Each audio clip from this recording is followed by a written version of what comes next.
पछताने वाला मोर। एक जंगल में कौवा पंछी बहुत अच्छे मित्र थे। वे एक दूसरों की मुश्किलों में मदद करते थे। एक दिन कौवा पंछी के रहने वाले जगह पर बचाओ बचाओ मित्र बचाओ बोलते हुए कांपता एक मोर उनके पास भागते हुए आया। क्या हुआ मित्र, कहाँ से भागते आ रहे हो? इतने परेशान क्यों हो? मुझ पर शिकारी की नजर पड़ी, वह मेरे पीछे पड़ता आ रहा है तो बचने के लिए भागता हुआ रास्ता भूलकर तुम्हारे सामने आई। अब तुम्हें ही मुझे बचाना होगा। अच्छा ठीक है यार, पंछी ने कहा। कौवा पंछी ने उस मोर का साथ दिया।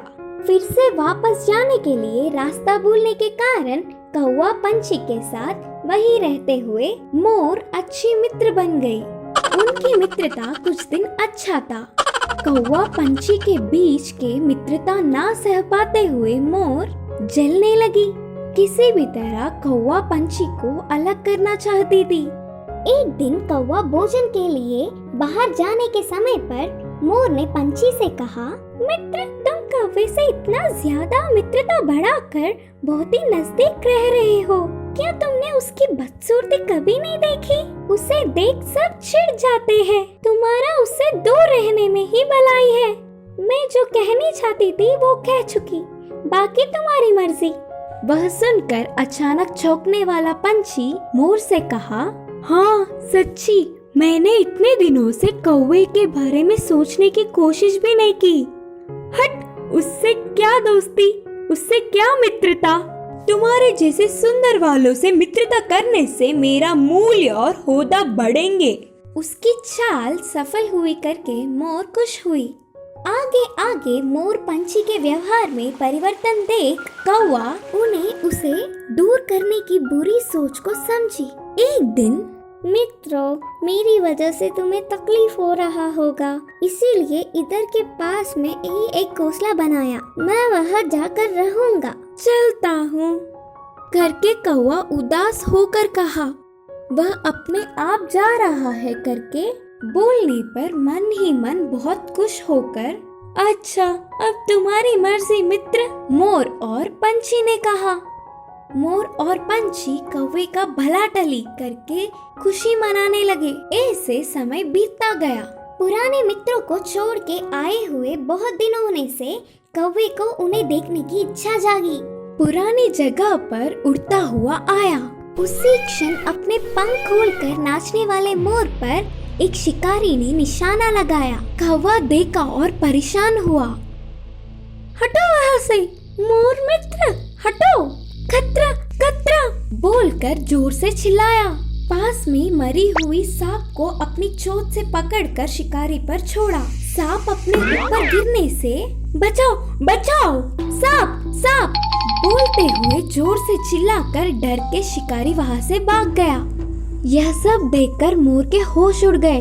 भागते हुए आकर कौवे की चरणों पर गिरी और रोते हुए कहा, माफ कर दो मित्र, सुंदरता के घमंड में मैं मेरे मुश्किल समय में मदद करने वाले तुम्हें धोखा दिया, लेकिन तुमने मेरे प्राण बचाए। तुम्हारा कर्ज कैसे भुगतान करूं? तब कौवे ने कहा, पछतावे से बड़ी कोई सजा नहीं, मैंने तुम्हें पूरे दिल से माफ किया। तभी आई हुई पंछी पूरी बात जानकर दुखी होकर अपनी की हुई गलती पर शर्मिंदा होकर सिर झुकाया। फिर तब से कौवा पंछी मोर हमेशा की तरह अच्छे मित्र जैसे रहने लगे। इस कहानी की शिक्षा है कि अपने भूलों को भी भुलाने वाला ही सच्चा मित्र होता है। डरने वाली हिरन की कहानी। एक जंगल में एक हिरन रहती थी। वह खाने के लिए पूरा जंगल अकेले ही घूमती। कभी कभी तो नई जगहों पर भी जाती। ऐसे नई जगहों पर जाना खतरा है करके बाकी के जानवरों के बोलने पर भी नहीं सुनती। ऐसे ही एक दिन खाने के लिए घूम रहे हिरन उसके लिए नई जगह होने के कारण अचानक एक जगह उसके पैर फिसलकर छोटे से पानी के कुएं में गिर गई। कुएं में पानी इतने गहरे में थे तो वह नहीं डूबी। उस पानी के कुएं से बाहर आने के लिए तरह तरह के प्रयास किए, लेकिन हिरन वहां से ऊपर नहीं निकल सकी। मेरे दोस्तों की बात ना सुने बिना आकर इस कुएं में फंस गई। पता नहीं कोई यहाँ आकर मुझे बचाएगा कि नहीं। कुछ देर बाद वहाँ आई हुई खरगोश को देखी और कहा, खरगोश दोस्त, मुझे इस कुएं से बाहर लाकर बचाओ ना।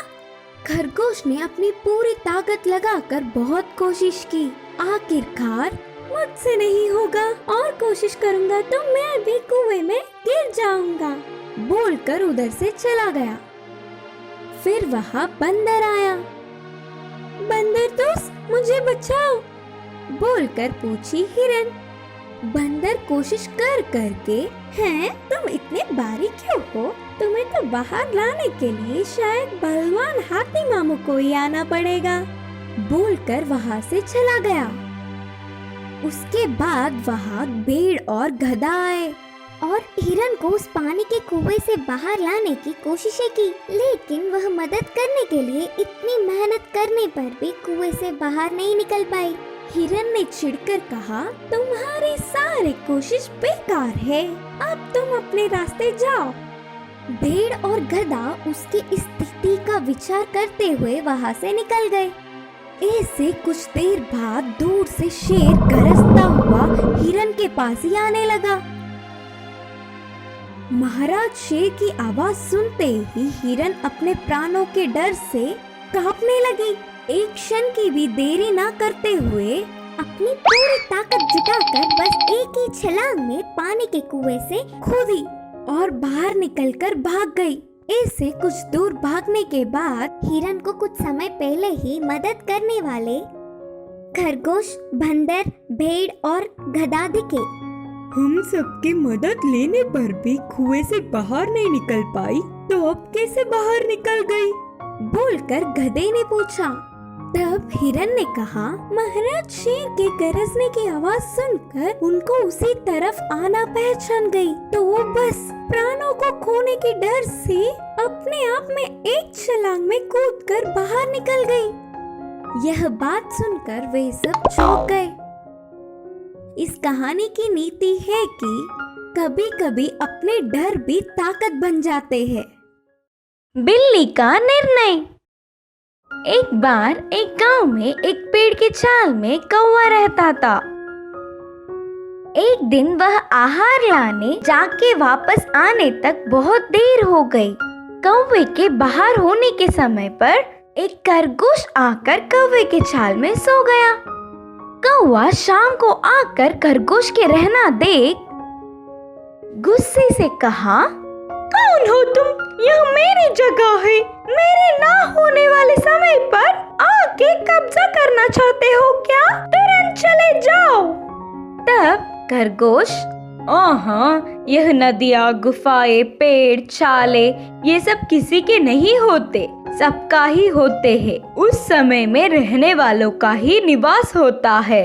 अब मैं हूँ तो मेरा ही है, तुम ही दूसरी जगह ढूंढ लो। अब जाओ इधर से।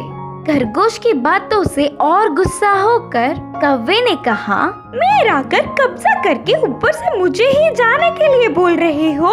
यह गलत है, तुम ही जाओ, वरना तुम्हारा और मेरा लड़ाई होगा। ऐसे ही दोनों झगड़ने लगे। आखिर में, ठीक है चलो, किसी बड़े से इंसाफ मांगेंगे, उनके कहने पर चलेंगे, खरगोश ने कहा। तब कौवा, चलो ठीक है, ऐसे ही करेंगे। इधर पास में ही महान पंडित, विद्यावान, सबका निर्णय करने वाला एक बिल्ली है। उधर जाकर हमारी लड़ाई के बारे में बताकर इंसाफ मांगेंगे। तो बस यह बातें सुनते ही खरगोश एकदम चौंक गया और कहा, क्या बिल्ली के पास जाकर लड़ाई सुलझाने को कहेंगे? क्रूरता, अति विनम्रता, चोरी करना बिल्ली जात के लक्षण है। कोई भी कितने भी विद्यावान होने से जात के लक्षण बदलना या भूलना असंभव है। दुष्टों से जितना दूर हो उतना ही अच्छा है। इसीलिए फिर एक बार सोच लो। वो बिल्ली की महानता ना जानते हुए तुम ऐसे बोल रही हो। वो कितने ज्ञानी है तुम नहीं जानते। इस जंगल में किसी को भी कोई लड़ाई हो तो वही सुलझाता है। बिना किसी संदेह से मेरे साथ आओ, बोलकर उसके पीछे चल पड़ा खरगोश। कौवा और खरगोश बिल्ली के पास जाकर थोड़ी दूर रहकर उनकी लड़ाई के बारे में बताकर इंसाफ करने को कहा। बिल्ली उन्हें देख, अरे तुम दोनों कौन हो और मेरे पास क्यों आए? मुझे नहीं पता, मुझसे कुछ बोलना चाहते हो क्या? मैं पहले वाला बिल्ली नहीं, अब बहुत बूढ़ा हो चुका। मुझे ना ही कुछ सुनाई देता है ना ही कुछ दिखाई, इसलिए तुम्हें कुछ भी बोलना हो तो मेरे पास आकर बोलिए। बिल्ली के बातों में आकर कौवा और खरगोश उसके पास जाकर उसकी दोनों तरफ खड़े हो गए। फिर एक बार अपनी लड़ाई के बारे में बताकर पेड़ के छाल के निवास में किसे रहना है और किसे दूसरी जगह पर जाना है, बताइए। तब बिल्ली उनकी इंसाफ करने का नाटक करते हुए, देखो कोई भी कितने साल जीने पर भी किसी न किसी मरना ही है। कभी हमारा साथ ना छोड़ने वाला सत्य ही है, इसीलिए किसी भी हालत में सत्य के राह पर चलना नहीं छोड़ना चाहिए। धीरे से कौवा और खरगोश के भीतर आके अचानक एकदम से दोनों को जोर से दबा के पकड़कर आहार में खा गया। इस कहानी की सीख है कि दुष्टों को किसी भी हालत में अधिकार नहीं देना चाहिए।